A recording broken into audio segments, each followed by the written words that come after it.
Good evening, everyone. Welcome to FGM eCast for your Wednesday night here. We're back with the ANZCAR Thunder Series. We're in at the tail end of practice. And I'm joined again by Carl Whithy. Carl, good evening.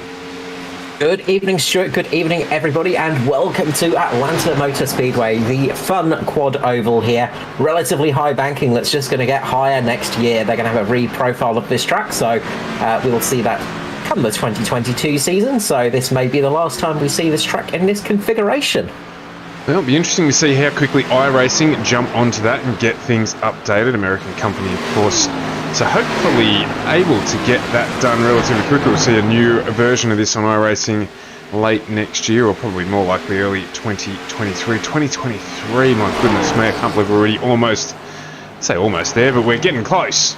So anyway, we're back here tonight with the Thunder Series. And Carl, they've finally got points update happened, so we might do a quick rundown of that. We've got 5 and just under 6 minutes to go until we get into qualifying here. So let's have a look at how the championship's standing. Yeah, so championship standings have come up to date with 8 rounds of 12 complete. So Hamish Gallagher is in the lead with 327 points. He's 39 points ahead of Ruben Phelps in second. You have Josh Micklemore in third position. He is 62 points behind the leader. Fourth place is Cade Donnelly, 69 points down. Then we jump to Brenton West, who is 80 points off the lead in fifth. Norman Clark in sixth, 81 points off the lead. Then we have joint seventh place with Hobson and Raymond, both on 90 points down from the leaders. Next up is Matt Hunter, 92 off the lead in ninth. And 10th place is Troy Davidson, 93 off the lead.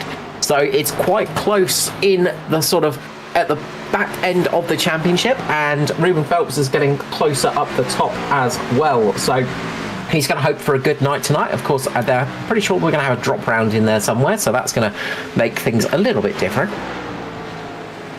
Yeah, well, it'll change the points up. We've got a couple of people missing tonight from the list, unable to run, as we just see there. JCW get a little bit loose up near the wall, but we've got plenty of strength in the field here. Michael Skurlock banks it back this week. He's currently sitting second. Brenton Hobson, who has had a little bit of a command of this series since joining it, currently fastest lap on the track of a 31.46, so just slightly quicker than Michael Skurlock. Of course, we saw Hobbo have that brilliant race last week at Road America, where he took out the win, and he'll be looking to do a little bit more of that again here tonight at Atlanta, I should say. I was about to say at Road Atlanta again, but at Atlanta, the slightly different variant of Road Atlanta. Yeah, it's just a little bit different. There's a few left and right hand turns. Yeah, there's no bridges to go under. It's just one or two differences. Yeah, that's it. Just a couple of small minor tweaks there. But a relatively good field tonight. This should be a pretty good race. We've got 22 cars out there at the moment, so that should make things a little bit interesting. This is always a bit of a tricky track.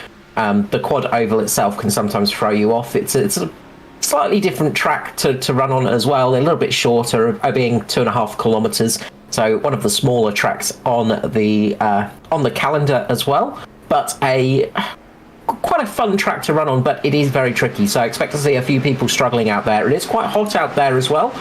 We seem to say this every week. It seems to be the American summer at the moment almost, doesn't it? But it's 41 degrees Celsius on the track at the moment, 28 degrees air temperature, so it's pretty warm out there tonight, and that hot track temperature is going to hurt those rear tyres, especially on the exit of turn number 3 and turn number 4. It's going to start to give out on the back of those cars, and they're going to really struggle for grip. Yeah, absolutely, and just had that couple of guys just testing the coefficient of friction of the rubber on their trucks there. Scully just ducking down there with the My Little Pony livery on the 350. He's just gone fastest by 1/100th, so there's going to be nothing in it during qualifying, and looking forward to getting stuck into the race here. And green flag running, of course, last week at Road Atlanta, at Road America, I should say, with no caution periods during that race because of the type of race that it was, of course. But we did have a green to green in the truck race on Monday night. We did indeed. We've seen a few green flag, long green flag stints and green to green races of late, which is just amazing stuff from these drivers because it is so hard to do on these ovals. It's very easy to overdo it, to overwork the car, and all of a sudden find yourself spearing off into a wall. So going green to green is very much a very good thing to do indeed. You see Scotty Rankin jumping in behind the wheel tonight, out of the comm booth and into the fire in the 156. So he's currently sitting in 6th position, if you don't mind, doing a good job in the 156 mobile. So he'll be looking to get a good qualifying run and have a good run here tonight. And we've got a couple of new faces, or one new face I should say, Matty Carleone jumping in from Oz Pro Am Sim Series fame, and he hopefully is going to have a run tonight, just sorting out his livery before we get into qualifying. Yeah, hopefully everything can get fixed up for him. It'd be nice to see him actually get a good run. He set some good pace in the practice laps. It's good to see Scotty Rankin practicing safe driving as well with that car.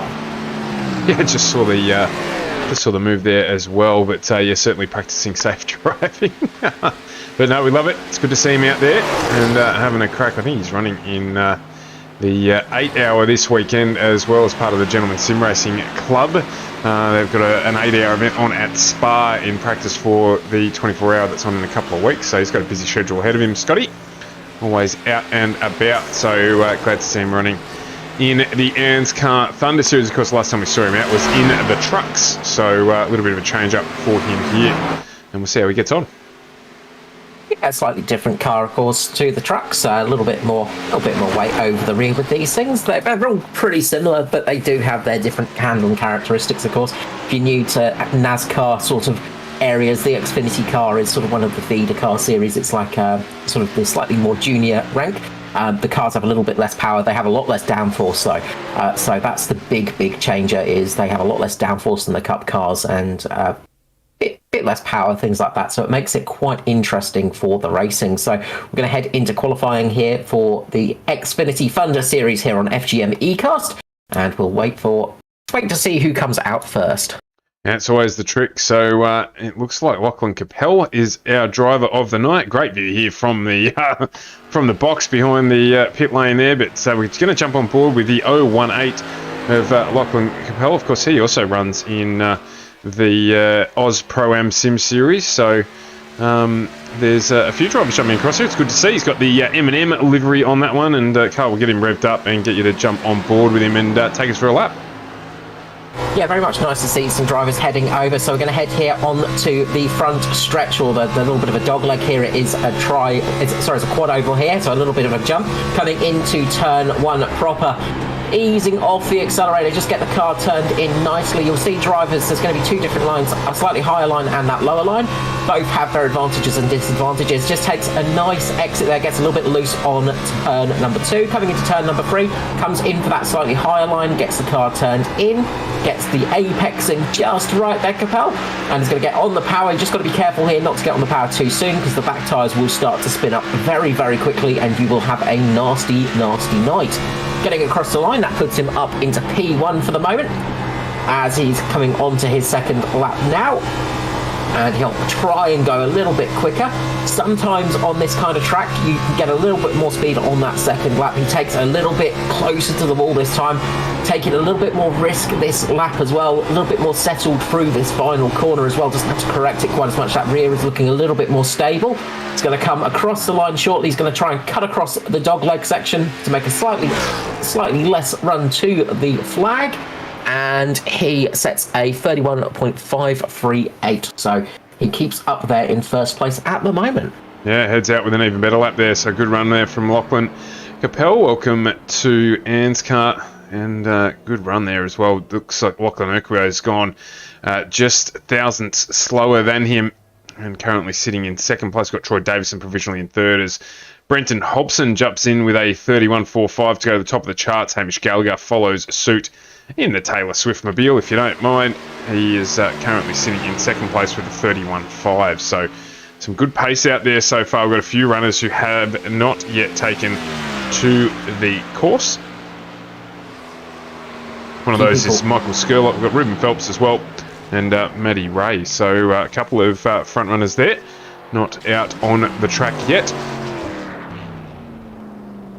Yeah, a few people were waiting, hoping for maybe a qualifying cloud to come over. And what we mean by that is a little bit of cloud cover coming over the track, reducing the track temperature a little bit.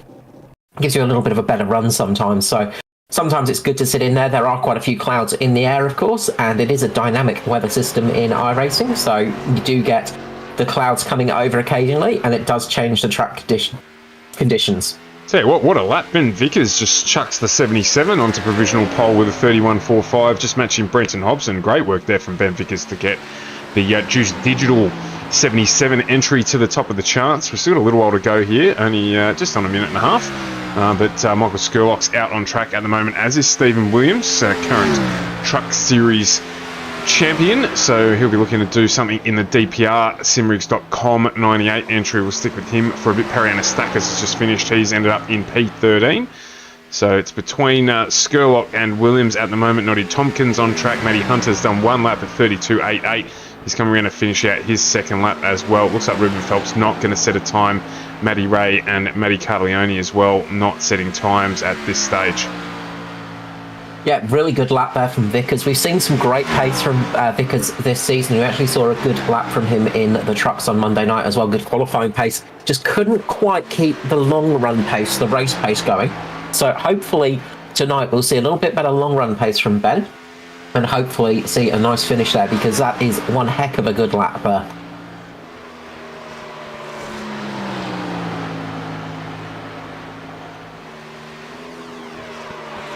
So Noddy Tompkins getting into 21st position, a little bit off the pace, but still running there and still getting the experience that is often needed. Michael Skurlock running up into P4 there with a good lap. So that's going to be good for Skirley. He's going to be pretty happy with that one. I'm probably expecting to see Matty Raymond stay in the pit lane, and he's going to try and start from pit lane and probably join up with his teammate Tompkins, and they'll run together a little bit. Try and help each other, get a little bit of experience for Tompkins there and help each other out with that one. So it's going to be an interesting race here for sure. But let's run through the starting order for tonight's race here at Atlanta Motor Speedway on FGM eCast for Wednesday Night Thunder, the Xfinity Series here on ANZCAR. Front row is Ben Vickers and Hobson. Second is Williams and Skurlock. Third row we have Donnelly and Gallagher. Fourth is Capel and Urquio, the two Lachlan's. Fifth row is Rankin and Davidson. Sixth is Wellman and Finley. Seventh, we have Clark and Hunter. Eighth is Patton and Anastakis. JCW, Joshua Carroll-Walden and Josh Micklemore.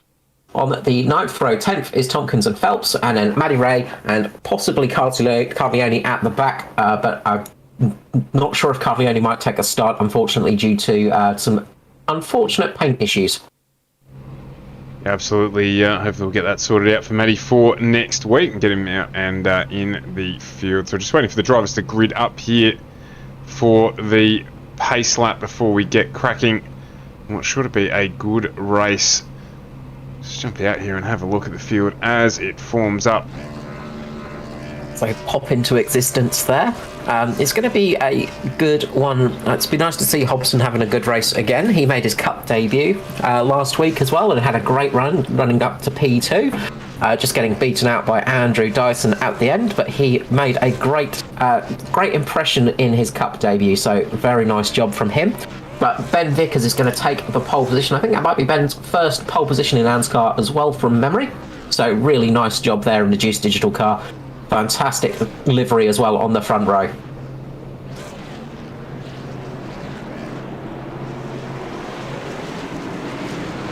So we're off and rolling here. Ben Vickers, I'm not sure that I've seen him take pole position and take a start, so certainly for me, his first pole position and a good runaway here he's going to need to get with Brenton Hobson, Michael Skurlock and Stevie Williams around him, Kate Donnelly, of course, Hamish Gallagher. There's plenty of pace at the front of this field, so he's going to be certainly squeezing, pun intended, everything out of the 77 tonight to keep that one up the front. We are doing 97 laps here tonight, so it's going to test the drivers. It's there's going to be not much of a break either, so just get it done. You're going to see some two-wide action here as well, as you can run those two lines quite well here at Atlanta.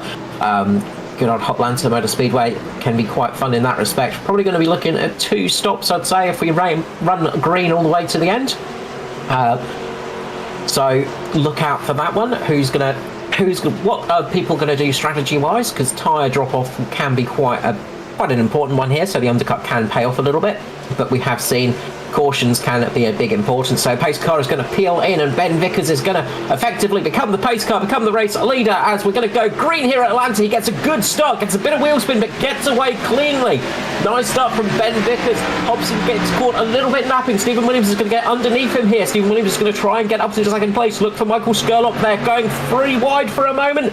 He's holding it, he's keeping in the middle, drops down to the bottom line.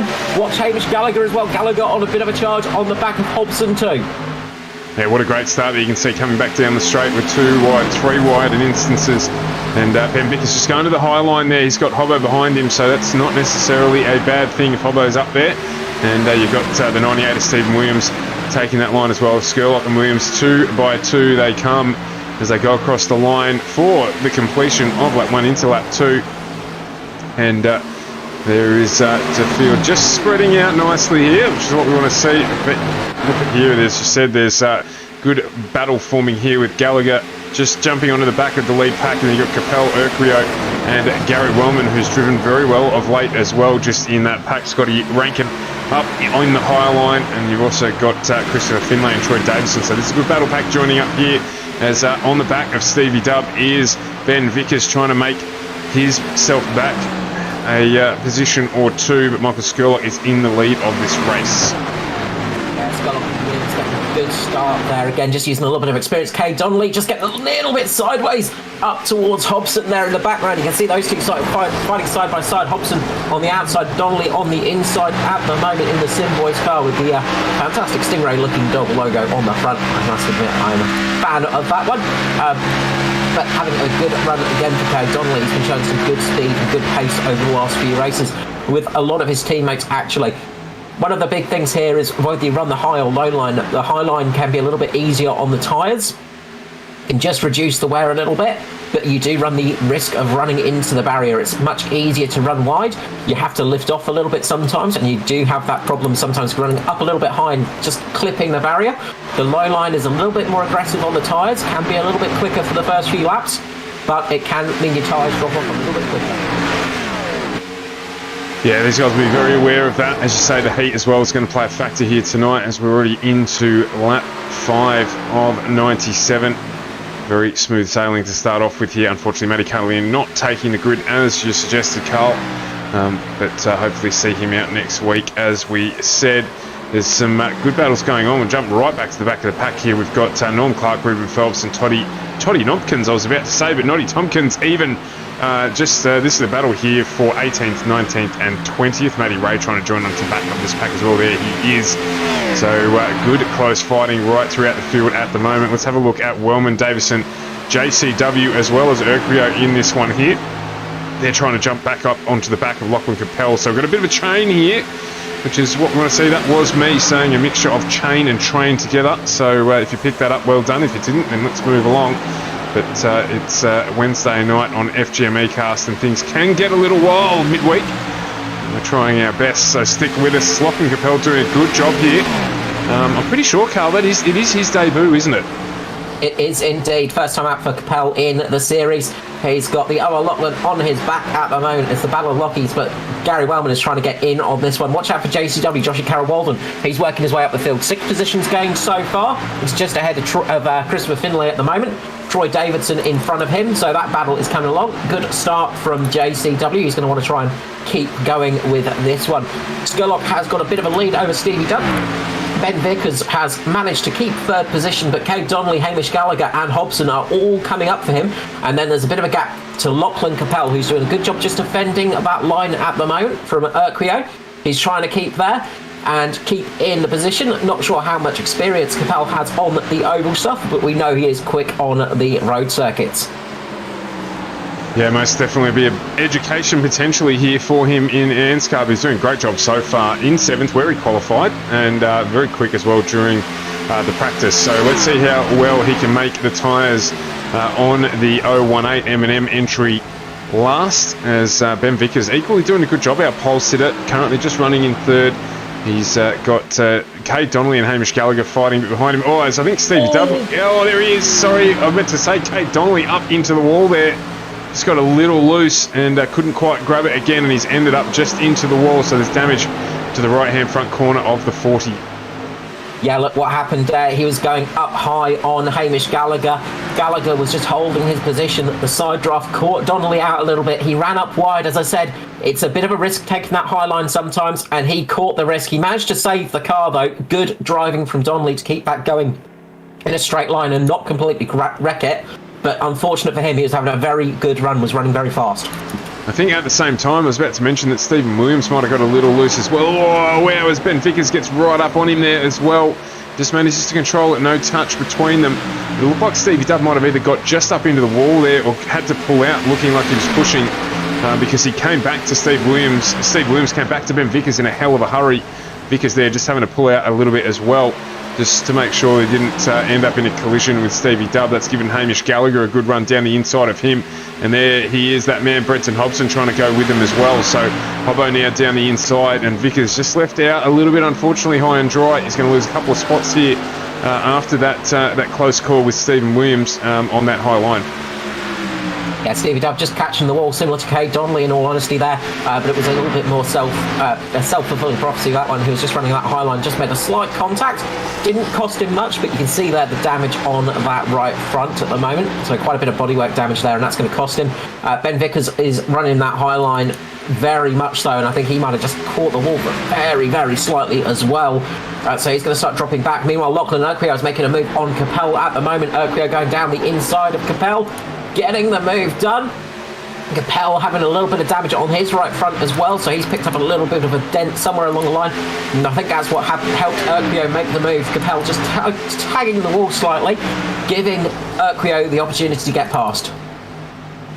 Yeah, absolutely. We're now on board with Troy Davison, who's closed up and is now underneath Joshua Carroll Walden. This huge pack behind him as well. You can see them there. Scotty Rankin up against the wall. Got Finlay down underneath him, and they're fighting. That's for position 11 and 12. They're wanting to stick with this pack. Starting to break up a little bit here now. You can see that Capel and Wellman fighting, but Urquio's made his way up onto the back of Ben Vickers. He's now with that lead pack. In fact, that group has fallen away as well. So Urquio is probably going to get by Vickers reasonably quickly if he can. It looks like he's actually still just had a little blink there and dropped out of the series back in again.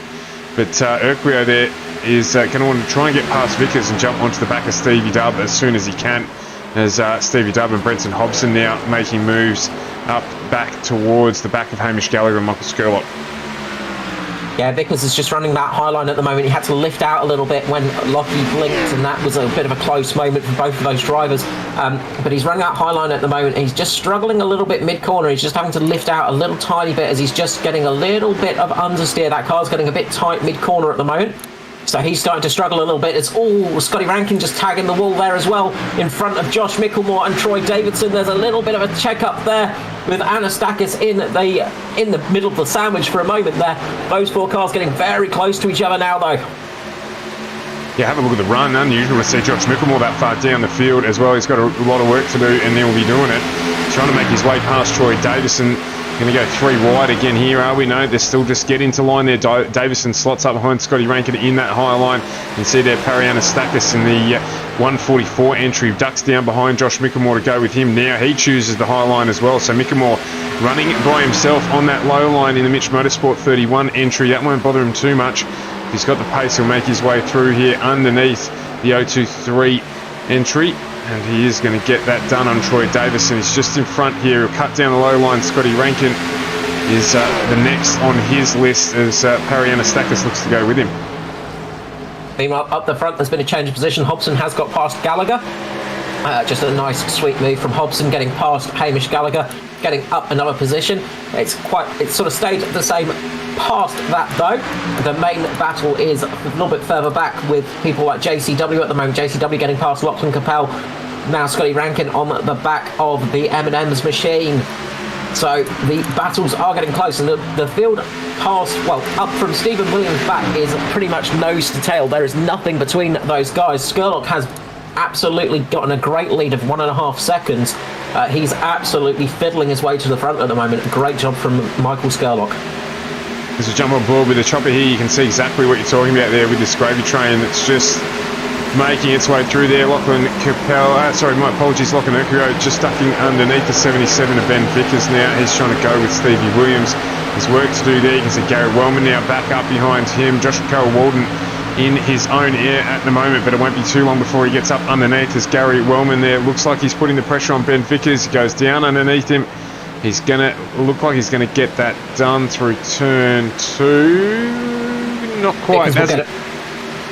Vickers will get a better run out at the corner on that high line, so he'll get a better straight line speed, but Wellman will have better mid-corner speed, so he's got to try and get that move done mid-corner and slide up in front of Vickers, but Vickers will have the drive off the corner, so it's always a hard thing to overtake here at Atlanta. So as you say there, Michael Skurlock checked out at the moment, 1.3 seconds to the good. He's got Brenton Hobson, who is now the man chasing him down, and Hamish Gallagher is back inside the top 3 in the Mitch Motorsport 13 entry. So doing a good job there. Gallagher up 3, Skurlock up 3 positions as well. Brenton Hobson just makes his way back up into second place, maybe potentially managing tyres a little bit here. Unusual to see Hobbo not run off at the start, so but he has made his way back up to the front.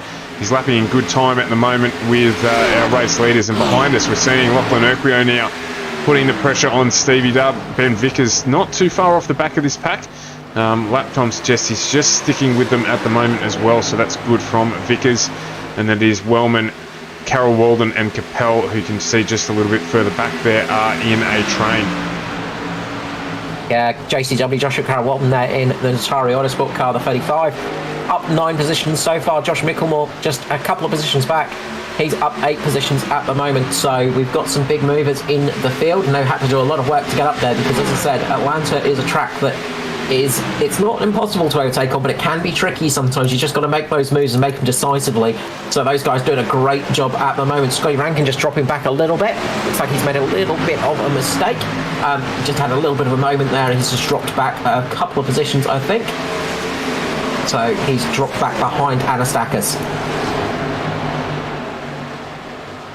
Noddy Tompkins jumping into pit lane. First of our stoppers here for just a scheduled stop, I believe. And he's coming on lap 23. Yeah, possibly a little early. 23 laps, of course. You'll probably want to come in on around about lap 30 to 32, I would say. But I think we might see a few people now try for the undercut. So we might see a few people just coming in a little bit earlier, as it seems to be running green, just to see if they can gain a bit of an advantage later in this race with those slightly fresher tyres, of course. They are limited to 4 sets, so they do have to be a little bit careful. You can't just jump in and slap a new set of tyres on every lap, so you do have to be a little bit careful there. Yeah, absolutely. Certainly do. You can't just run wild. Go rogue on the tyre set, so they'll be managing that. And of course it comes down now to that little bit of a gamble. Do we come in under green, or do we keep trying to manage as long as we can to make sure that we get through on a caution if one does come out? So see what happens here. Expect a few more laps out of Skurlock, Hobbo, Gallagher as well. Skurley of course leading this one basically from the start, so he will be trying to span it out as long as he can. Yeah, he's going to be trying to keep out there as long as possible. Hobson is catching, though. Hobson has taken out about a second of that lead, so Hobson is definitely flying a little bit now. We'll see the difference from fresh tyres now as Tompkins comes out of pit lane. So we'll see that difference that those fresh tyres are going to start making as well. He's just come out behind Hobson, so you'll see the speed advantage of those fresh tyres over slightly older tyres. But he is 3 laps down, so he's dropped a few positions, but he will be a bit quicker than the leaders. So we can see exactly what is going to happen, and the drivers will be looking at that and thinking about that as well. If they've got anybody watching the race with them, they'll keep an eye on this as well and see what fresh tyres are going to work out for. Meanwhile, Stephen Williams has got Lachlan Urquio all over the back of him. So Stevie Dubb doing a great job defending in the DPR car at the moment over Lachlan Urquio in the Australia and New Zealand Combined Racing League entry, but both of them having a good little battle. Saw Scotty Rankin have a little bit of a moment with Anastakis before. He went into the back of Anastakis as Anastakis had a little bit of a moment, just had to check up a little bit, and a bit of damage on the front of the Trojan Magnum car there. Not what you want to have on the top of one of those. No, definitely not. Just saw there in the background Matty Ray getting a little bit loose in the Mr. Sheen entry. Matty Ray, lovingly called Mr. Sheen because he generally returns the car in the condition it left the showroom. So the 83 there, still nice and clean. He is making progress, slow and steady as he always does. He's up 7 positions so far, so don't be too surprised to see him up towards the pointy end of the race if his strategy gets right admitted on Tuesday night. Unfortunately, that the strategy didn't quite play out for him as he'd hoped. He was hoping that the man with the little yellow flag would come out and wave it furiously, and that would help him out. But sometimes the strategy call just not quite getting there. Still ran a good race nonetheless. So that's the 83 there. Matty Ray just currently up into 13th. He's putting a little bit of pressure onto the back of Parry. Anastakis currently running in 12th. Up at the front, Skurlock is being hassled by Hobson. Hobson has obviously been saving a little bit for this section of the race. He's not been pushing as hard at the beginning of the race, but now he's started to switch it on. He's setting some nice fast lap times. He's about a 10th faster than Skirley as well. And you can see Noddy Tompkins right on the back of these guys on those fresh tyres, just able to keep up with the leaders on that fresh set of boots. But he's just keeping back there watching this battle. Not really pressuring them to get his lap back at the moment, because these guys are starting to have a bit of a battle for the lead, and you can see Skurlock trying to take that slightly higher line at the moment. That back end is starting to step out for Skirley. Those rear tyres are starting to scream for help, and he's starting to struggle on the exit of the corner, and that's where Hobson's making up all that speed on the exit of the turns. He's able to make a little bit more speed, able to get a little bit more speed down the straights, and then catch up to Skurlock, and he will soon be past him. They're at lap 31 here. Is the strategy play from Skurlock to pull in, get new tyres, and then run? I would probably say stick it out as long as you can, just in case that caution comes in. Keep an eye out around you. He's got a big enough gap over somebody like Gallagher, where he can sort of keep an eye on the rest of the field, see when they come in, see what's happening with that group, and then make the decision from there. Because, of course, if you pit early, get those fresh tyres now, and see Hobson just decide to go on a one-stop, you're going to lose an awful lot of time in pit lane, and you might not get that back. Yeah, of course, we have seen... And Stephen Williams has come in pit lane. So Stevie Dub has decided to pull that trigger. He's the first of that lead pack to go, no, I'm going to try this. I'm going to risk the slightly shorter stop and go for that slightly smaller stint and see how this goes. So I think we're going to see a glut of cars coming in now. And this might be the thing that basically triggers Skurlock to come in probably about 2 or 3 laps when everybody's made their pit stop, just in case somebody makes a mistake and the caution flag falls. Yeah, which is obviously something that we've seen before. I was going to say as well, we've seen some extraordinary fuel conservation acts throughout the season so far across the ANZCAR world, and the one-stopper comes to mind. So that I think Andrew Dyson pulled out at was it Charlotte? The DPR boys were all pretty much trying that single stop strategy, and Dyson made it work by the skin of his teeth. So you never know here, you've got to manage what you've got. So Hobbo though out into the lead of this race. Matty Hunter's jumped into pit lane, as has Ben Vickers. So they're the next two to get their service done, or their first service of tonight. They probably won't make it to the end from here. In fact, we're pretty sure they won't. So let's see how that plays out for them. As you saw, that lap differential, Matty Hunter will be hoping to take some advantage from that, as will Ben Vickers, Stephen Williams most certainly. And so you can see a little bit more pace from them as the caution's come out. The caution has come out. There it is. Who's that? It's caused that into pit lane, perhaps from Matty Hunter, is it? It was somebody up on the track. I think it might have been Scotty Rankin, I think. So Scotty Rankin has had a moment. You can see a lot of damage on that car. It's crabbing. So he's coming down the back straight, and all of a sudden there's been a checkup in front of him. He's caught the back of Troy Davidson and then not been able to catch the car, and then around and round he goes. Scotty Rankin has had a big accident there. That's going to be pretty much the end of his night. Wretched luck there for Scotty Rankin, but yeah, that car there pretty badly damaged as he's struggling to keep it straight there. So that has brought out that caution. That will give our race leaders everything they ever wanted on a Wednesday night, which is a caution that allowed them to pit under under caution conditions, of course. Big winner from this is going to be Matt Hunter. I think he just got out at the right time, and I think he stayed on the lead lap. So we might see Hunter work his way a little bit up the field. We'll see how that one actually pans out. I was going to say, he's on lap 35 and we're on lap 36, so whether or not he's going to get the lucky dog. I just saw Ben Vickers as well. He is just in front, so these guys should catch up. Just see how this plays out. Yeah, he just was shy a little bit, unfortunately. So that's hurt him a little bit there. But everybody that came into the pit lane for that stop under green, so Stevie Dubb, Matt Hunter, Noddy Tompkins, that's going to hurt them quite a bit.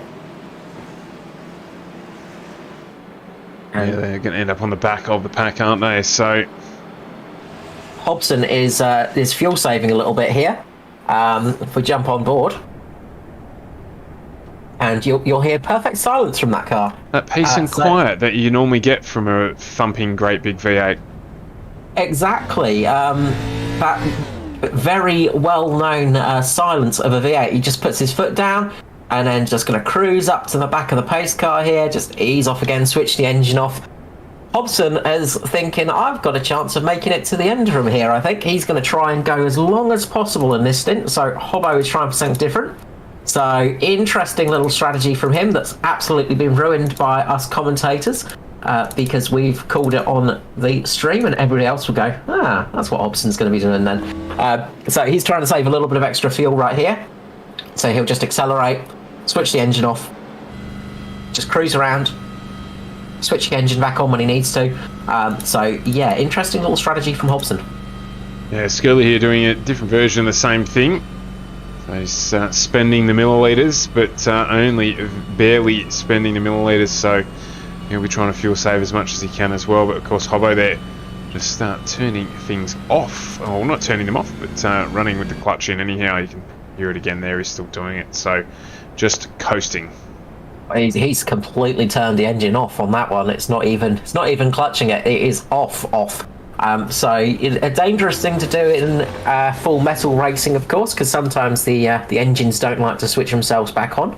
Luckily, in sim racing, they usually turn themselves back on unless you have a serious problem. But this is going to be an interesting one. What's Hobson going to do? Is he hoping for a nice long green period here where he can just stick it out to the end, go fuel save like a boss and take it to the line?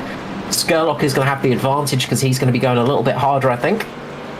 But Skurlock's probably going to be sitting up beside Hobson, listening to that car and working out what Hobson's doing. So he's going to be going, okay, you're fuel saving then. Let's see what we can do. Let's see what strategy is going to pay off here. So it's going to be an interesting battle towards the end now. Going to have 59 laps remaining. Will anybody be brave enough to try and make it to the end from here? Surely second stop, fresh tyres is the way to go, but obviously Hobbo's not going to have to take on as much fuel if he can save. So that'll make his second stop quicker. Obviously the option doing the Parianastakis and just taking the right hand side tyres, which proved effective for him a couple of weeks ago, is another alternative too. So plenty of options to play out here in the balance of this race. Of course, if there is another caution later on, all that we've spoken about goes out the window as the whole train comes in and they race to the end. But we will see what happens here. We're about to go green flag racing. And it will be Brenton Hobson to take us away. Michael Skurlock next to him. It's got Gallagher, Urquio, Mickelmore, Wellman, JCW, Matty Raymond. We set to watch out for him. Parianastakis and Troy Davison is your top 10 as we get back underway here. Hobbo takes that higher line. He's got Taylor Swift down below him. The 13 of Hamish Gallagher, who's going to get the good drive out of the corner there, and he takes off into the lead and takes Josh Mickelmore with him. That's more like it from Mickelmore. That's where we expect to see him up the front. He's benefited very well from that pit stop and has made his way back up into P2 now. Hobbo with that high line he took earlier on as well. at the start of this race suggests he's just going to manage the tyres a little bit here. There's no need to lead at lap 39. It's all about lap 30 at 97. And Michael Skurlock there sitting behind him. Lachlan Urquhart looking pacey as well as JCW gets down underneath him. Oh, it's just get a little check up there from Skurlock. JCW just getting down below the apron, but not to any great effect, which is good as we get through here and keep things going. Yeah, Hobson might be looked at post-race. A bit of a lane change before the line there for Hobson, so he might get a bit of a slap on the wrist for that one, a little bit of telling off because you've got to keep in the lane until you cross the start-finish line. So keep an eye out for that one. But Skurlock getting underneath and getting through there. But this has been a godsend for Gallagher and Micklemore. Micklemore doing a great stop. He was absolutely flying in that pit stop and managed to gain a whole heap of positions in pit lane. So really good stop from Josh Micklemore and a really good way of working up through the field as well. It's up 16 positions at the moment. Really nice drive from Micklemore, but this is going to be really useful for Gallagher. Because this is going to help his championship hopes out for sure. His nearest rival is a fair bit down the field in 16th position at the moment in Ruben Phelps. And just to say that, Matty Hunter gets underneath Ruben Phelps and moves up into 16th position. He's currently chasing down Norman Clark. And this is the battle. You can see there's 5 now involved. And this is the battle for P15 between Clark, Hunter, Phelps and Scotty Rankin. This is one of my favourite things about oval racing, stock car racing and things like that. Generally American racing is because it does not stop no matter how far down the field you go. They race just as hard at the back of the pack as they do at the front of the pack. Speaking at the front of the pack, JCW is trying to make a move on Skurley at the moment. JCW up high, he's going to get a good run off the corner. He could chops down in front of Skurlock. He's going to want to try and get onto the back of Josh Micklemore now and work his way up so those Mitch cars can't run away with it. Been a long time between drinks for JCW. He'll be looking for a win here tonight. He's in a good position in the Natari Autosport 35 entry. At this point in the race, he's able to sit there and manage if he wants to behind Gallagher and Micklemore. So missing his partner in crime tonight with Edward Foster not running. He's got Norman Clark out on track as well. So he's going to be fighting these Mitch boys if he's going to do anything about it. Maybe he can work with Michael Skurlock. Maybe not. Time will tell. Lap 44 of 97 complete. JCW is just going to be going hard at the moment, not thinking about working with anybody. I know JCW is just going to be wanting to go fast and quick. It's something that he had to do for many years. He was a privateer for many years in the series as well, so having a team behind him is very helpful, but he has got those years of experience as a solo runner. Same with Hamish Gallagher. You've got to say, before he joined Mitch Motorsport, he was very much a solo runner for many a year and found his way into Mitch Motorsport and settled in very well there, winning quite a few races with that team, which is understandable. Mitch Motorsport, one of the strong teams in the sport, so good job from them up the front. The battles are still going on through the field at the moment. There's a bit of a move of Matty Raymond getting underneath Troy Davidson at the moment. He's trying to get up towards Anastakis, who just chops down in front of him at this second. But Raymond is trying to work his way up from 21st on the grid. He's doing another good run from the back of the field and working his way up the pack, keeping that car as clean as you can. And Mr. Sheen doing another great job. Yeah, Parry and Anastakis benefited from it. We've got Brenton Hobson now down in 7th position. So plenty of management going on here from Hobbo, one would suspect. He's down a little bit on pace. 32.3 last time around, 31.85 his fastest so far, so definitely a little bit of management going on there. He is falling back into the clutches of Parry Anastakis and the train behind him, so he won't want to leave too much of a gap between himself and Urquhart. Those tyres will plateau and it'll be a little harder for him to catch up back onto the lead pack here, so see how he goes, hoping potentially for another caution period. As we jump back here to my apologies to Josh Micklemore and Joshua Carroll Walden, as JCW continues to harass the back of the Mitch Motorsport 31 entry. They're trying to make it difficult for us, Carl, Josh and Joshua, just to keep us on our toes. Michael Skurlock now just dropping back a little too. That's 3/10 between Carroll Walden and Skurlock for 3rd position. So Carroll Walden here trying to apply the screws to the 31 of Micklemore, maybe get him to make a mistake. Try and get a good run off the higher line where he can and move up into 2nd place. Yeah, trying to make that move. Meanwhile, Matty Ray is trying to make the move on Anastakis at the moment. He's side by side with Troy Davidson. He was side by side with Anastakis just then. Hobson just in front of them as well. So I think Hobson is going to be praying for no cautions now. He's going to want this race to go as long as possible because he's trying to get to the end on a single tank, I would say, or trying to go as long as possible on a single tank. So it's going to be an interesting strategy call from him. We'll see how that one plays out. Troy Davidson, and Christopher Finlay doing a good job up in front of Matty Ray as it stands. They're keeping their positions and they are making sure to put the pressure on him at the moment, just shuffling him back a little bit down towards Nigel Patton, who's having a good race there in 12th position. They've got to expect there that Hobbo's driving to a number, and that's what he's rolling the dice on so that he makes it to the end on fuel. So let's see how he fares with that. The others will have to get a good distance on him. They're going to do anything about it, or they're going to have to be a lot quicker, obviously, on fresh rubber at the end of the race. Yeah, that's the big thing, is how much time can you gain on those fresh tyres. The thing is that the tyre advantage is not that huge, in all honesty, from what we saw. They were dropping down a fair bit. It's a couple of seconds here and there, but on a track like this, you're going to lose a lot more time in pit lane than you are on the track. If you can sort of keep it out, you might be good for the end. So he's definitely rolling the dice here a little bit, trying something different. We've seen this in the past and we've seen it work out very well, and then we've seen heartbreak come from it as well. So you never know how these things are going to go.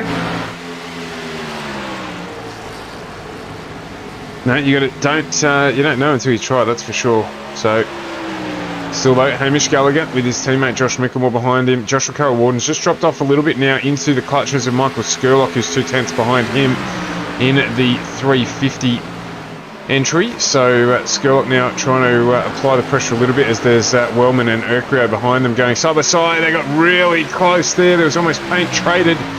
Can't see any white or damage on the side of the 45 there, so could drive in between Urquio and Wellman just to keep their distance. But these two fighting it out for positions 5 and 6, and they're not far off there as Urquio moves up in front of Wellman from JCW and Michael Skurlock as well. So this battle for third place is developing. Yeah, really close there. You could fit a cigarette paper between those two cars and there wouldn't be much room, in all honesty. But Urquio managing to hold the throttle and hold it down there next to Wellman, get that position. Wellman tried for the crisscross, the up and under, couldn't quite make it work that time round, so he's going to sit back, just relax, refresh and regroup, and then probably have another attack on Urquio. But they are on the back of Skurley at the moment, but the main one to watch out for at the moment is going to be Skurley and Carroll Walden. Carroll Walden has got up in front of Skurley. He is up there in third position, and Skurlock is all over the back of Carroll Walden, so that battle is very much looking pretty racy at the moment. You've still got Matty Raymond back there battling with some of the Sim Boys cars. He's down on the inside of Troy Davidson at the moment. They're running side by side as they come across the quad oval's front straight. Matty Ray's going to have that inside line. He's going to hold that position, push Troy Davidson a little bit higher. Davidson will get a little bit of a better run off the corner, but Matty Ray has managed to stick it under there and get that position.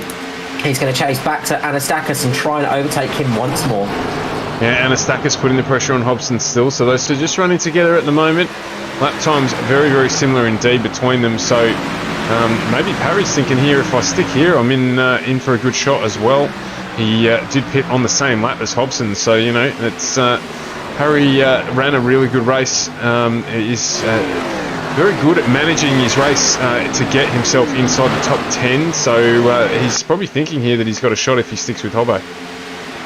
Yeah, he's looking at the options as Skurlock is making a move up for P3 at the moment. He's trying down the inside of JCW. JCW is just up on that slightly high line, just loses a little bit of grip in the side draft and is going to lose a little bit of pace on the straight. That's going to give Skurlock the opportunity coming down towards turn number 1. Will Skurlock get the position? Looks like he's going to manage it. JCW is going to try and hold that high line, get a better drive off the corner, try and get back in front of Skurley, but I don't think it's going to work. No, and that's not the worst thing as Urquio gets real loose behind them there. You just see him moving around a little bit, and Gary Wellman was probably as aware as he needed to be about it. Looked like he started taking preventative action just in case it all turned pear-shaped for Lockie. imagine Gary Wellman would be standing like a cat at the moment on all fours, just back, heckles up, everything like that. All his fur will be standing up on air, and when you see something like that in front of you, because you think, oh, this is going to be a big crash.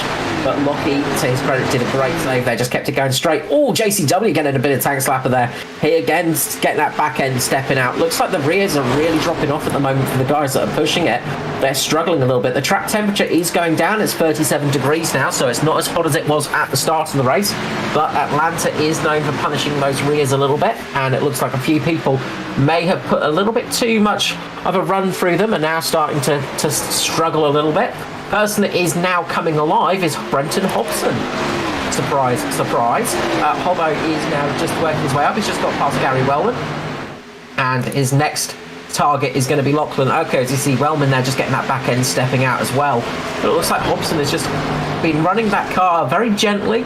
Just keep treating those tyres like they were his own. And he is just kept a little bit more life in them than some of the other drivers.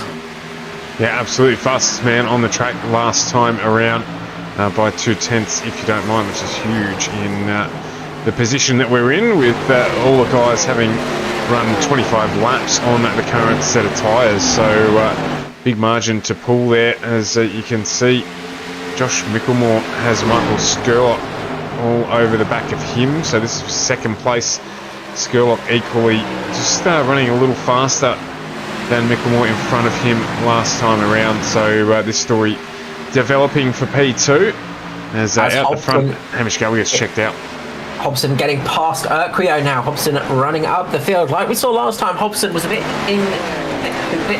bit quiet at the start of the race. He was just sitting back a little bit, just trailing along, and then all of a sudden he goes, nope, it's time to use these tyres, it's time to go, and he's pressed that button. He's one of the fastest drivers on the track at the moment. The only driver that's a little bit faster is Noddy Tompkin, who has come in for some fresh boots. But with drivers on the older tyres, then you have got Hobson as the fastest. He's managed to keep a little bit more life in those boots. Anastakis now putting a bit of pressure on to Gary Wellman. He's trying to try and get the battle of the green cars going. Who will it be? The absolutely bright fluorescent green of Anastakis, or the very calming green of Gary Wellman, and then you have the middle ground, the bright yellow of Matty Raymond behind him. And it looks like what you'd imagine a frog in a blender would look like. So we've got the three of them here battling away. And this was 7th, 8th and 9th. And Anastakis there just losing a little bit of ground to Wellman, and coming right into the clutches of Matty Ray, who's going to get the job done underneath Anastakis here. He may even get the daily double here this lap. Just moves up behind Gary Wellman in the 45. Anastakis all over the back of him with a good run. It's just in the background there you see Christopher Finlay just get up into the wall in the 104 entry, so that's going to lose him some pace. He'll probably drop a couple of positions. He's got Lachlan Capel around him. But here we are with Matty Raymond as he tries to get the move done down underneath Gary Wellman. It's a drag race here between them. And in that low section of the corner, just faring well for Matty Ray. Wellman will get a good run out of the corner here, but it's not going to be good enough, and you'd expect to see Matty Ray take that position as well. Move himself up into 7th place now, 14 positions gained in the race. Only one driver who's done more, and that is this man on screen now, which is Josh Micklemore. Yeah, 16 positions for Josh Micklemore, but he's now under trouble from Skurlock. Meanwhile, just behind, Hobson is now putting pressure on JCW. They are side by side as they cross the line. JCW's dropped behind Hobson across the line by absolutely nothing. There was absolutely nothing between those two cars. But Hobson is going to try for now. He gets a bit of rear tail happy there. The back end's just stepping out, so he's starting to get a little bit loose on that rear now as he's starting to push the car. But he's managing his pace quite well. He's going to get underneath JCW again. JCW is going to keep that high line, keep battling it out with Hobson, who is going to get the better run off the corner here. Should be JCW on that high line getting a little bit better run, but I think Hobson's tyres are holding on better, so he's getting better traction at the moment. So Hobson doing a good job of protecting those tyres for this latter stage of the race. Hobson able just to take that lower line and keep that car going a little bit quicker down there. Yeah, it looked like Hamish Gallagher might have made a small mistake as well in the last lap or so, because he's dropped right back into the clutches of Josh Micklemore course, there was a good strong gap there between the two. That's now down to less than 4/10 as the Hobson 54 checks out on Joshua Carroll Walden. So this battle up at the front here has closed right up. Could have been some lap traffic slowing him down, of course, as well as it starts to reopen. You just see there Josh Mickelmore and Michael Skurlock making their way underneath Cade Donnelly. But the battle at the front here is closed up too, so Skurlock with plenty of pressure now on the back of Josh Mickelmore, and equally Mickelmore and Skurlock have caught up onto the back of Gallagher. They'll want to run because Hobbo is on his way. He was a 10th quicker than all three of them on the last lap around. So that gap that he's got there of 8/10 between himself and Michael Skurlock will disappear in a few laps. I'll tell you what's happening with Gallagher. He was easing off. He's lifting and coasting a bit more through the corners. That's why he's dropped off a lot of time. He's been clutching it around the corners quite a bit. He's been watching that car for a while, and he has been fuel saving a fair bit. Lachlan Urquio has decided to come into pit lane, so he's pulled the trigger now with 30 laps to go. Come in, get some fresh tyres, and try and run it to the end. Who's going to try and stay out? Who's going to try for a long run here? I've got to say, I think it's going to be Hobson and Gallagher going to try and run to the end, or try and run as long as they possibly can on this set of tyres and this fuel load. Meanwhile, I think everybody else is probably going to have to come into pit lane for one more service. So we're now looking at the back of Hamish Gallagher's entry to 13. Well, here, where or not he is fuel saving. Carl's spot on. Actually, Carl, thanks for going back and checking that out.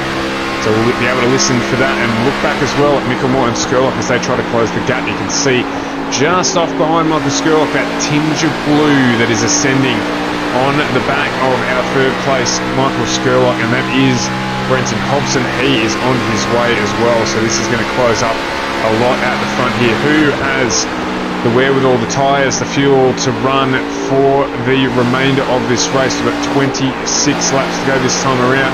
Just here, Hamish Gallagher there get a little loose as he jumped off the gas. Skurlock gets a good run now down on the inside of Josh Mickelmore. You're getting to see it here live out of the back of the Gallagher 13 entry.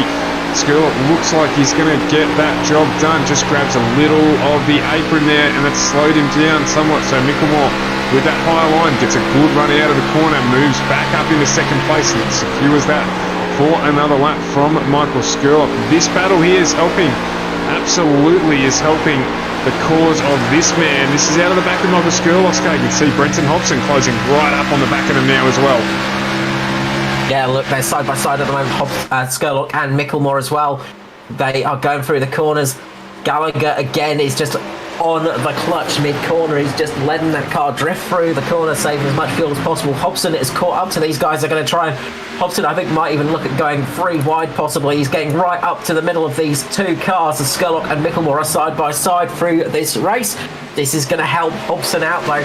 He's going to catch up to them. He's going to choose the low line. He's got that little bit more grip on those slightly less worn tyres. You can see he gets a little bit sideways out the corner. Mickelmore's going to drop back a couple of positions here. He's going to drop back behind Skurlock, behind Hobson now. Skurlock getting P2, Hobson up into P3, Mickelmore dropping down to P4 as it stands. And both of them catching up onto the back of Hamish Gallagher, so got to make a choice here. 25 to go. Is there enough time to pit? Get yourself sorted out. Gallagher there goes real high, trying to defend, trying to get the better run out of the corner. I don't think it's going to help him, is it? Skurlock and him drag racing. Hobbo's gone with him into that high line. He's still got the advantage, has Hamish Gallagher.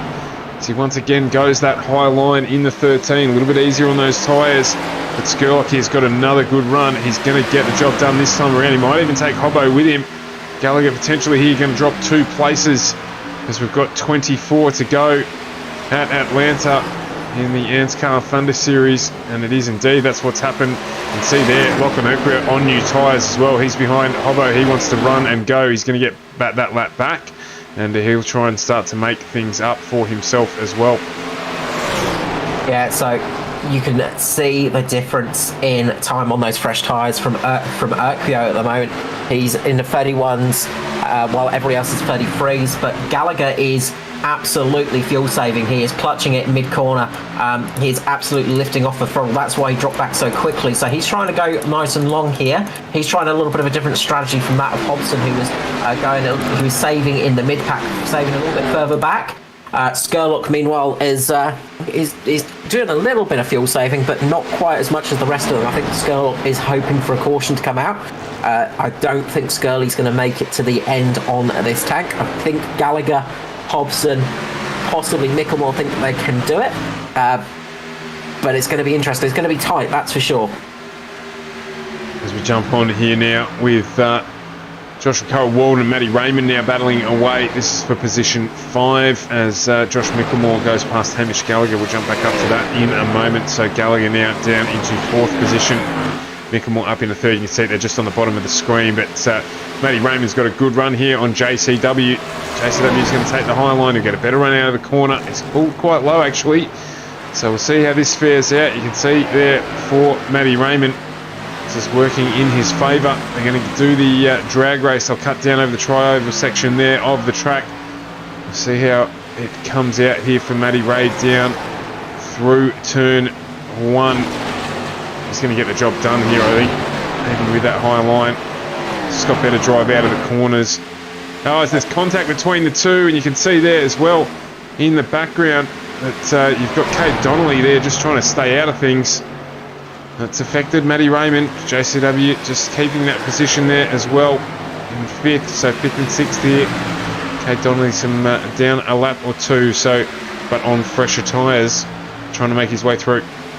Yeah, Donnelly's got a lot more speed at the moment, just on those fresh tyres, which it's sort of that thing of there is no problem racing for those positions because you can get those laps back. You're going to help yourself at the end of the day. So Donnelly is definitely trying it.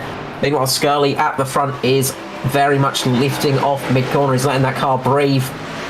Same for Hobson at the moment as well. So these guys are just absolutely fuel saving like mad. But I think Hobson has probably got a little bit more fuel than the rest of them. You're going to see Hobson probably coming down the inside here from this view. You can see it just there. Hobson's on the inside of Skirley at the moment. Skirley is putting a little bit more speed back in the car. Can't quite make it work. They get very close there. Skirley up right against the wall, but keeps it off the barrier. Most importantly, Hobson on that inside line though. Both of them are just lifting off mid-corner to let that car breathe a little bit, just keep a little bit more fuel in it, but Hobson is going to get that move done, I'd say. Hobson is going to get the lead of this race as they drive as slow as possible, but as quick as possible as well. The strange moment in motorsport where you're driving as slow as possible, but trying to keep it as quick as possible. The joy of fuel saving. So the ultimate compromise, going as fast as you can without spending any of your fuel. Very much so.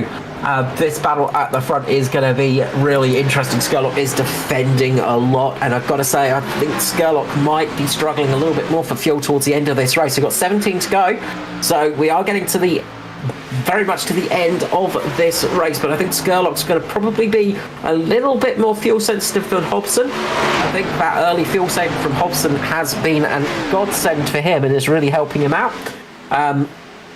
But Skurlock, we know, is a crafty old veteran as well, so we'll see how that one goes. There is a gaggle of cars that have come out on fresh tyres as well that are meanwhile passing people in 5th and 6th, so Matty Raymond and JCW at the moment are in a bit of a battle for themselves, but they have got many cars coming through with them too. The two Mitch cars of Micklemore and Gallagher are sort of sitting in their own little spot at the moment, just running their own race for the time being. As there is a change at the front, Hobson getting through, getting past, getting up in front of Skirley and getting the lead of this race. Yeah, Skurlock, not much he could do about it there. You've also got Kate Donnelly on that high line. Hobber just using that to his advantage, and that has affected Skurlock's run there, so he's dropped off already 3/10 off the back of Brenton Hobson, who now leads this race. We've got 15 to go. And he is in the ascendancy. Josh Micklemore and Hamish Gallagher currently sitting in 3rd and 4th, just managing their race. Matty Ray and JCW, as you mentioned before, Carl, still fighting. And it looks like Matty Ray has got the move done. Oh, he's got into the wall there as he was trying to get around JCW. It's let JCW back into it again. So another change for position 5 here. JCW done the hard work. Steve Williams coming through on much fresher tyres to move himself up out of the laps position on those two as well. So this battle continues. This is for 5th and 6th. Yeah, Matty Ray getting a little bit unlucky there. Christopher Finley unlapping himself, and it just caused a little bit of the side draft to come up to Matty Ray, just disturbed the car a little bit. And up into the wall he went, but he's going to try again on JCW. He gets down on the inside this time of Joshua Carrot-Walden, and he's going to try and hold that position. Matty Ray's car is looking a little bit worse for wear tonight, a little bit of damage on it. JCW, meanwhile, has got a very pristine-looking car, so he's doing a very good job of keeping that car nice and clean. Matty Ray, on the other hand, a little bit more damage than we're used to seeing for himself. But they're both running at some fairly good pace at the moment, but it's whether they can keep the fuel in there. That's going to be the big question. We've got 12 laps remaining. How much fuel have they saved? How much fuel can they save? Can they get to the end? It's not over by a long shot. We have a lot of this race to go, and as it stands, if all of these guys have to come into pit lane, it's going to be good for Lachlan Urquio at the moment. So keep an eye on this race. It is not over by a long shot. We're just on board here with Brenton Hobson just to see what he's doing fuel-wise, see how much he's trying to save in the lead of the race. They last pitted, basically, as you say, with the exception of down to Lachlan Urquio, so our top 10 cars at the moment all pitted on lap 35. Big question is, will they make it to the end? Everyone beyond that will certainly not have to stop again, as we've got 12 to go here. In fact, we're about to have 11 to go as Hobbo heads across the start-finish line to start the last 11 laps of the race. Yeah, there'll be furious mathematical work going on inside of those helmets. They will be working out everything as they drive around at 200 plus kilometers per hour, passing each other by absolutely nothing, side by side racing, and they're still doing maths to work out if they can make it to the end and working out what their fuel numbers is. That's one of the talents and skills of sim racing that is very, very tricky to get used to, having to do all of that maths yourself, because these guys don't have race engineers or crew chiefs or anything like that help you out in any realistic sense. You sometimes have a few AI components that can help you out a little bit, but they're not always 100% accurate. Meanwhile, JCW's fallen back into the grasp of Ruben Phelps. Ruben Phelps on a charge now. Looks like he's been saving up a little bit of pace now. He's worked his way up into P6 and is currently chasing his way up through the field in that Crank Esports car.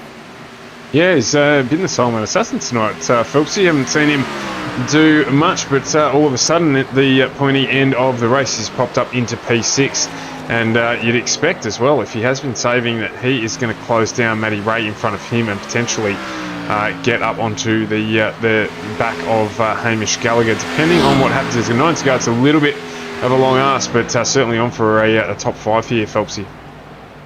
Yeah, he's good run so far tonight. He started way at the back of the field as well, so up 14 positions. Quite a few big movers in the field. Josh Micklemore 15 positions gained, Matty Ray 16 positions gained, Ruben Phelps 14 positions gained, JCW Joshua Carrot-Walden 9 positions gained, the same as Parry Anastakis there, as Parry Anastakis just gets past him. So Lachlan Capel now making a move on JCW. I think JCW has gone into emergency fuel save mode because he is dropping pace like nothing else. I think he has gone, I'm going to be very tight towards the end of this race.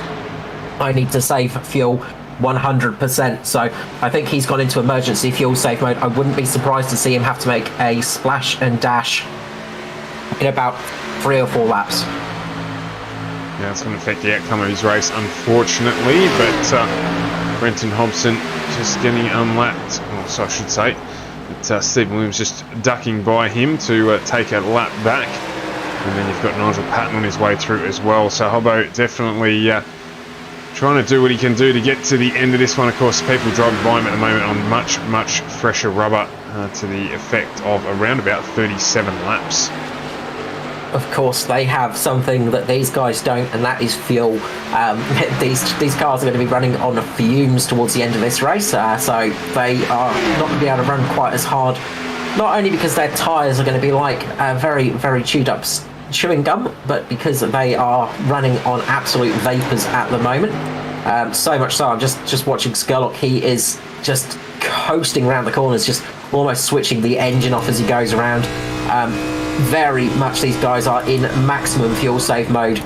The only car that seems to be a little bit less concerned is Hobson. Yeah, as you say there, we jump on board with Skurlock and he's doing exactly that, just on the clutch just getting the thing to coast its way around. And that's actually a difficult skill. It sounds easy, you just push the clutch in and coast, but it unloads the diff and makes these cars not want to turn as much as well. So it's not the simplest thing to do, and it's a change of routine. Of course, a lot of the skill in being fast is muscle memory. It's just that little bit of an alternative that you've got to do. So, you know, he's got to keep his wits about him while he does that if he's going to make it to the end of the race. Scarlett's actually switching the engine off completely by the sounds of it, and from the looking on board, he's completely switching the engine off just mid-corner where you're going to lose less speed, dropping the clutch in and then putting it back on the exit of the corner. So he's just switching the engine off as he comes into the corner, waiting till he's about mid-corner and then switching it back on. And as you said, you've got to be really careful doing that because the car gets unloaded. You get a little bit of a different differential. Sorry, a switch of the differential. The car gets loose and you can have a lot of trouble with that. Meanwhile, Ruben Phelps is right on the back of Matty Ray, same as Lachlan Capel. Lachlan Capel is absolutely flying at the moment. Capel all over the back and side to side with Ruben Phelps. Matty Raymond's having to fuel save quite a lot right here as well. Lachlan Capel is getting a good run here. He's going to try and switch underneath Matty Ray here and get that position, work his way up into P5. So this battle is very much on for these positions right now. Capel seems to have a little bit more pace, probably saved a little bit more fuel there as well. He's able to run it a little bit better towards the end. And Josh Mickelmore coming into the clutches as well. Don't be too surprised if Lachlan Capel makes his way up onto the podium here. He's got a really, really good one. We're going to stick with this one for a minute. It's pretty settled at the front. Hobson looks like he's going to get this one done if he doesn't run out of fuel. It's just underneath there. You can see Lachlan Capel just goes blasting by. Just chucks a couple of peanut M&Ms out the window and says, thanks very much. I'm on my way to P3 if you don't mind. I've got a Gallagher to chase down. And you've got to say, with that speed difference there, Josh Mickelmore likely to run potentially out of fuel. He's dropping down the order quickly as Joshua Carroll-Walden jumps into pit lane. He's not going to make it to the end of this race. And Hamish Gallagher, I reckon, is in the gun sights here for Lachlan Capel. That's who has saved that fuel, who's feeling brave to the end of this race. We could see some absolute heartbreaks from a few drivers as they get towards the finishing line, and that fuel does absolutely run out. We're getting the white flag now, though. Hobson is on his very last lap, so he's coming around for the final time. Hobson looks to have done it here. Won't jinx it too much, but he seems to have engine sound. He seems to have power, and he seems to have worked that out perfectly under the pace car. Hobson saving that fuel absolutely beautifully. Great job from Brenton Hobson to take out the victory here at Atlanta. Michael Skurlock is very much on the clutch. Meanwhile, Capel has got past Gallagher.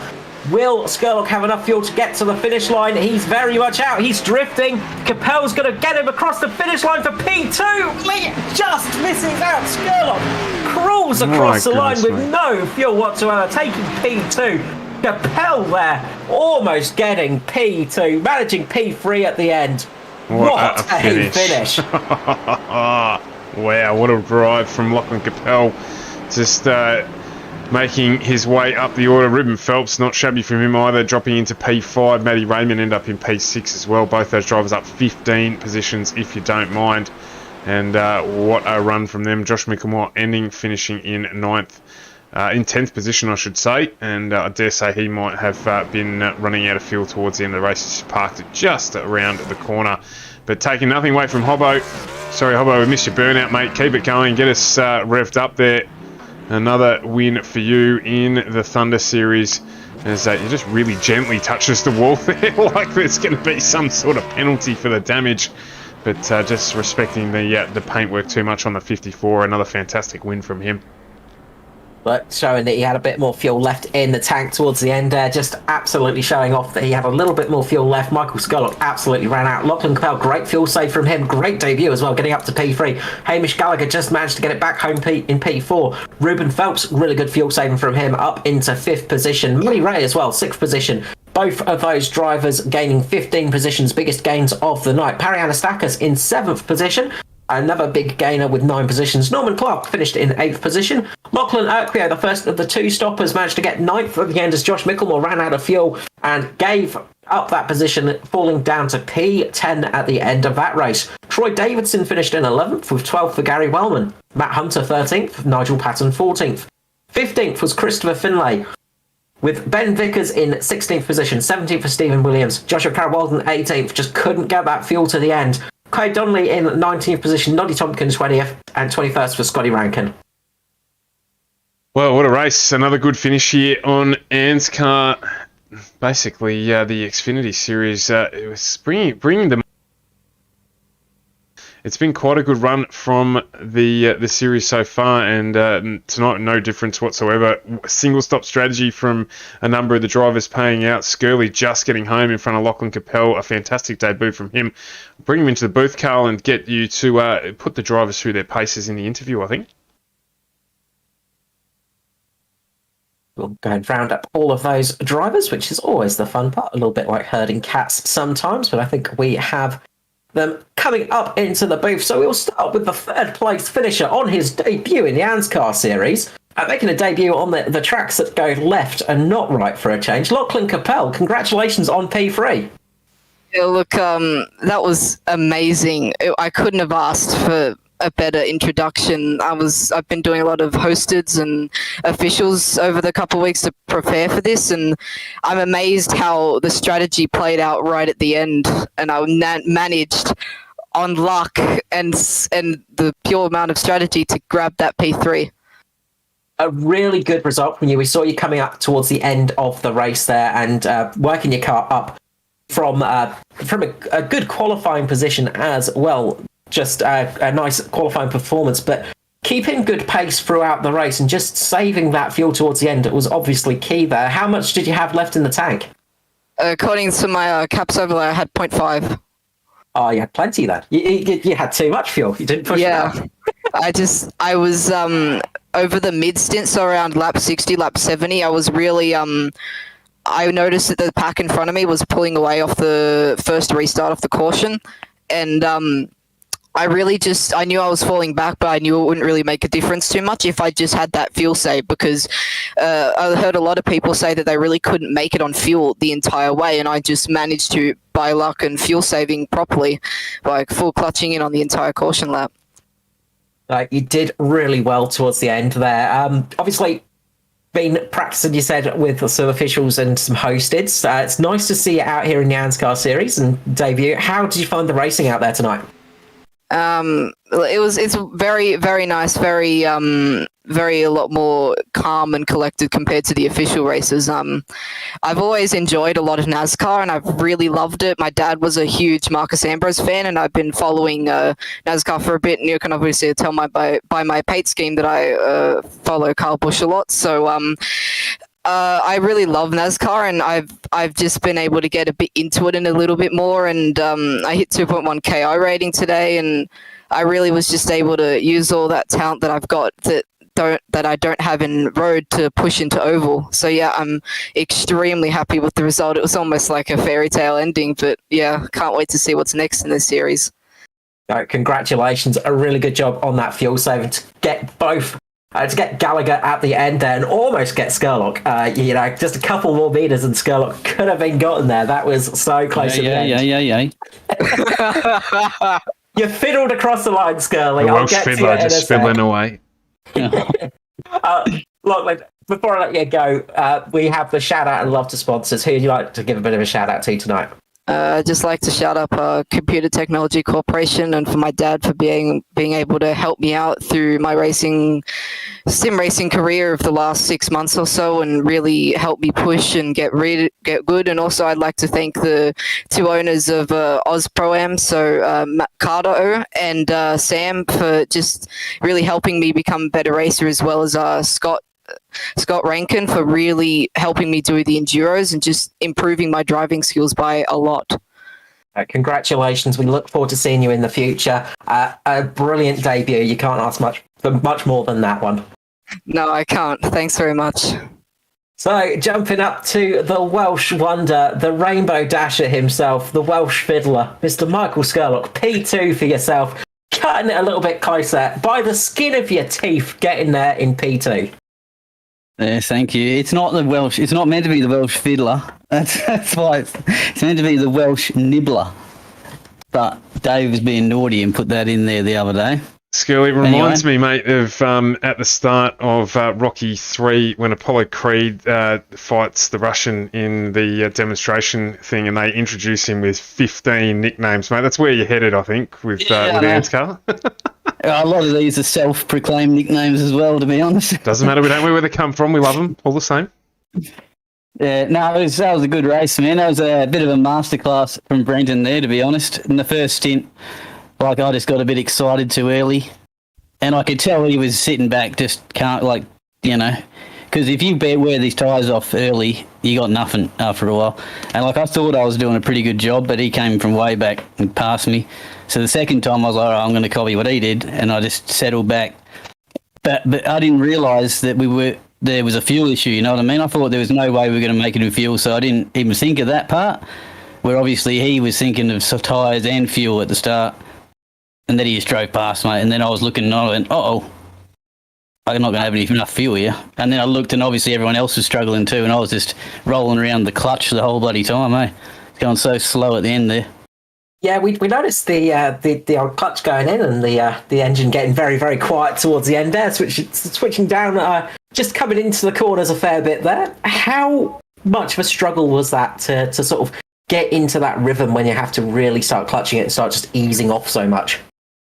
Oh, it's horrible, man. But because everyone else is doing it, I was looking at the relative and it was like, obviously everyone else is struggling too. So it wasn't killing me that bad, but I did leave it too late. Obviously Brendan's got a bit of experience in everything because I've been doing this for years and I didn't even think of doing that earlier. I don't even check that stuff normally, To be honest, I'm just holding on, mate, winging it, monkey driving. Well, it paid off for you kind of tonight because you got P2, which is a solid finish, starting from P4 as well. And we saw, you had some good battles up the front, side by side with Brenton for a fair few laps there. How enjoyable was the actual racing parts for you? Oh, it's good. But, I mean, once you're there, if someone can catch you up like that, it's over, mate. You know what I mean? It's just a matter of time. So, one time I did try and just sit on his outside and slow him down, but, I'm not normally like that. I just let him go and then sit behind and try to keep up. But obviously my tyres weren't good enough. But, it's got to be a bit smarter the way I drive, to be honest. Because, it is good fun. It's just frustrating when you do it wrong and then you get shown up like that, to be honest.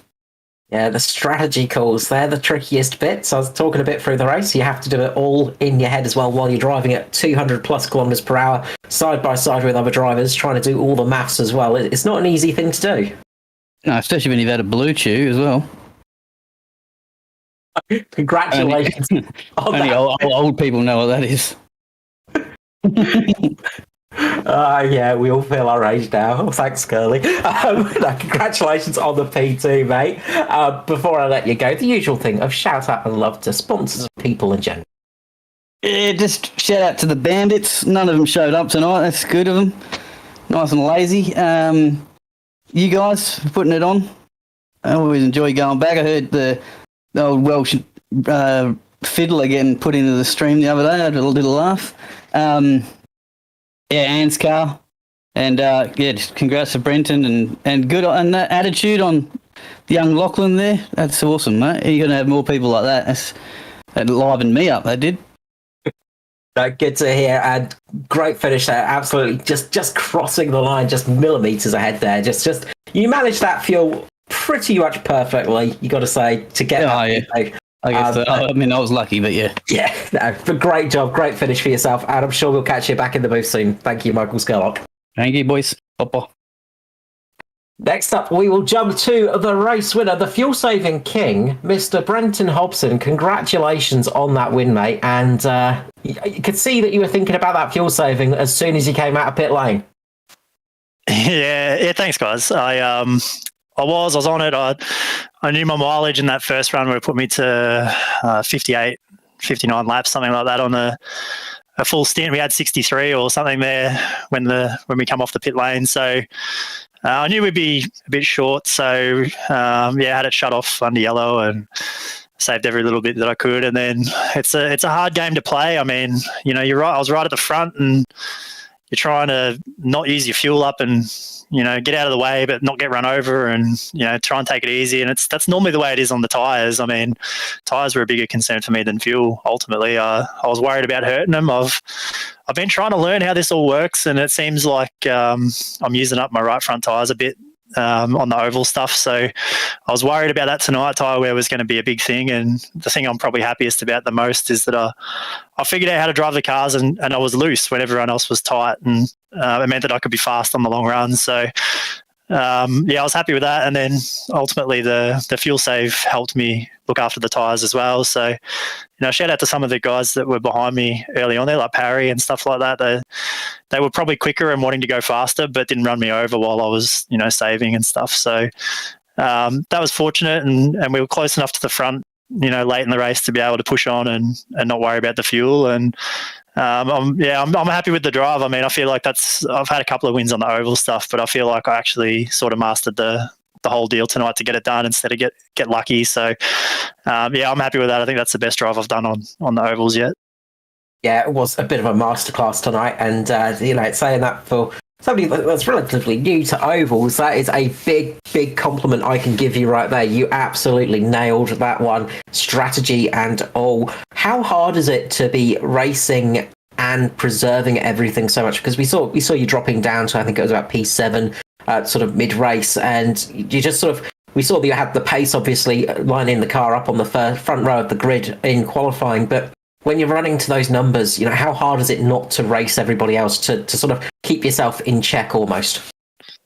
It is hard. And I mean, the first stint, we obviously did it right and we had really good speed. But by that point, by the caution and everyone bunched back up, everyone could see what we were doing, like what I was doing. So all of a sudden, everyone was on the same line. So I wasn't expecting to have an advantage on tyres in the second run because everyone else started running the same sort of lines as me. So and Skirley was doing the same sort of thing in the first stint. He just went a bit harder a little earlier. So, I knew he'd be hard to beat, and, shout out to him, because when I caught him, even with the pace advantage, when he did try and hang around the outside, I had a real meal of it trying to get past him, and I was using my stuff up and didn't get it done. So, I mean, if he didn't have a fuel issue, that might have actually been a real tough ask to get that job done. So, it is hard. Like I was worried at the start about getting run over and worried about getting buried in traffic, and then you got to use up your tyres to get back through late. But we were lucky. We stayed close enough and didn't lose too much time. It worked out perfectly tonight. But I mean, if that caution comes out 15 laps into a run and I'm in P7 with great tyres, but then we got stopped, I've lost all that track position. I've got to earn it back in a sprint to the finish. So it's a risk, and I was really nervous about a late caution there, but tonight we did get lucky and didn't get one, and the strategy was perfect. How crucial was that first caution for you? I didn't want it. I mean, we had a pace advantage. We were running towards, green flag pit stops, and I'd got past Skurlock and had gapped everyone else, and then started to pull a little bit of a gap on him. And I figured that I obviously had good tyre condition, and these cars, you can't really turn that around. If you've got bad tyres or worse tyres than another guy, you don't sort of turn that around too easily and then suddenly have better tyres. So I expected to just keep pulling away off the back of that first stint and build a gap to work with for a bit of strategy for the green flag stop. So I didn't really want to see that first caution because we had that air advantage over the other cars. I was a bit nervous with the restart, to be honest. But I mean, it worked out all right. In my road stuff, fuel savers are something that I'm pretty good at. So I was confident about the strategy, but there's so many things that can go wrong that I was certainly nervous. Well, you may have been nervous inside, but you did not show it out on track. Your fourth win this season in the Xfinity Thunder Series here in ANZCAR on FGM eCast. Another great win, and just improving every week. Congratulations again, Brenton Hobson. And as usual, shout out and love to sponsors. Yeah, thanks, guys. Shout out to SSR. Jaden wasn't in here tonight. I'm not sure why, but didn't have him on the grid with me tonight, so that was a bit of a shame. But shout out to Synergy Sim Racing and the sponsors we've got: JK Signs, Smith and Sons, Doe Photo, DGD Customs, and Aftershock PC, along with all the others. So shout out to all them, and obviously to you guys for the broadcast. It's really cool to be able to go back and have a look, and you'll learn a lot from watching the broadcast because you miss so much when you're actually in the car, which is cool, and you do a great job. And ANZCAR as well. I mean, a race like tonight is a perfect example of why I'm loving this series and have no intentions of going away, because to be able to run green flag stints and get green flag stops and things like that and have that strategy element play out is something that, you don't get in official oval racing all that much. So it's a great series. All the guys in here do a great job, and it's a lot of fun. So yeah, thanks to everyone. No, we're glad to have you here. Congratulations again on your Cup debut last week as well, Pete. So hopefully we'll see you in the Cup in future as well, a little bit more often. But we're enjoying your work here. We're loving all the stuff here in the Xfinity series on Thunder. Congratulations on another victory. And again, what a really good drive tonight, Brenton. Yeah, thanks, guys. Appreciate it. Brenton Hobson there, getting the W again in the Xfinity series. Thunder series here on FGM eCast. Another great drive, and we're going to be back here at Atlanta tomorrow, Stuart.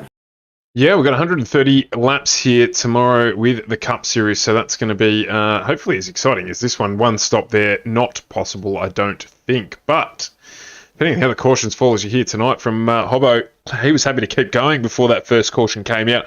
Not surprising, as he said, because he was gapping Skurlock with that early save that he had done. But a fantastic drive from him. Just shows you that there's another level when Michael Skurlock says that he's got some work to do. That definitely means that you're doing a good job, because he is no easy driver to beat. And got to echo Skurly's call there as well. Great to hear the energy from Lockie Capel. A breath of fresh air into the series, as have been a number of the new drivers. Got to give a shout out to Ruben Phelps, up 15 spots tonight. Matty Ray as well, up 15. Pariana Stakis with 9. And Norm Clark jumping into the top 10 as well with 5 from him. So some good drives throughout the field, just showing how strong and competitive it can be in this Thunder series. We've got 3 rounds to go from here. And looking forward to tomorrow night as well. Yeah, it's going to be an exciting race. We hope you can join us there tomorrow. From everybody that's joined us tonight, we have to say a big thank you to you all. And if you could hit that like and, of course, the subscribe button, it really helps us out. It helps us reach a larger audience and helps, of course, keep you involved and lets you know when the races are happening, so you can hopefully catch more in the future. But thank you to everybody that's joined us tonight. Absolutely, Carl, and yourself included. And we'll be back tomorrow night from 8 p.m. Slightly later start on the Thursday night as we get qualifying out of the way before we jump on. So we'll see you from 8 p.m. tomorrow night on FGM eCast, your e-place for pace. Thank you very much for joining us. Thank you, Carl, and we'll see you tomorrow night.